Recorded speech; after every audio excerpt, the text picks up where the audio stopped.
France లో జరిగిన G7 summit సందర్భంగా భారత్ అమెరికా మధ్య కీలక దౌత్య సమావేశం జరిగింది. ప్రధాని మోదీ అమెరికా అధ్యక్షుడు ట్రంప్ మధ్య 2025 ఫిబ్రవరి తర్వాత ఇది తొలి భేటీగా నిలిచింది.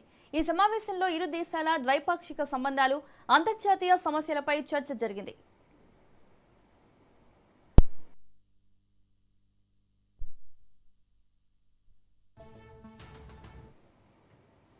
రక్షణ రంగంలో భారత్తో అమెరికాకు గొప్ప సంబంధాలున్నాయని, ఒకవేళ భారత్పై దాడి జరిగితే తాము అండగా ఉంటామని అమెరికా అధ్యక్షుడు డొనాల్డ్ ట్రంప్ స్పష్టం చేశారు.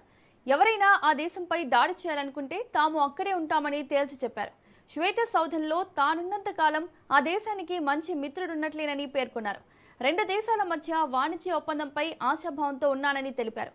భారతదేశానికి ప్రధానిగా మోదీ ఉన్నంత కాలం అంతర్జాతీయంగా ప్రతి విషయంలోనూ అది పెద్ద పాత్రే పోషిస్తోందని ప్రశంసించారు. G2 is, I think, most of you. But we had in particular some very good conversations with Prime Minister Modi, India, and we're doing trade deals. We're doing a lot of things. A lot of things are happening between the United States and India. The United States is doing the best we've ever done. We have over $19.2 trillion coming in, and we're building factories. We're building everything, and Prime Minister is building a lot in the United States. He's spending a lot of money in the United States, so we appreciate that job. But I just want to say he's been my friend for a long time now, and we've always had a great relationship, and it's great to be with you. Thank you very much. Great to be with you. You know what the G2 is, I think, most of you. But we had in particular some.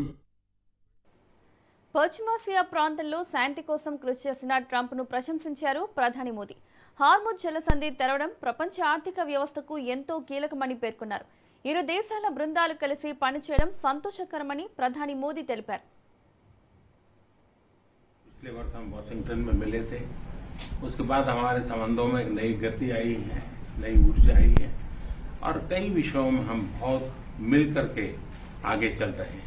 और हमारे लिए खुशी की बात है कि हमारी दोनों टीमें भी मिलजुल करके हमने जो टारगेट तय किए उसको पूरा करने के लिए भरपूर प्रयास कर रहे हैं और हम बहुत तेजी से आगे बढ़ रहे हैं.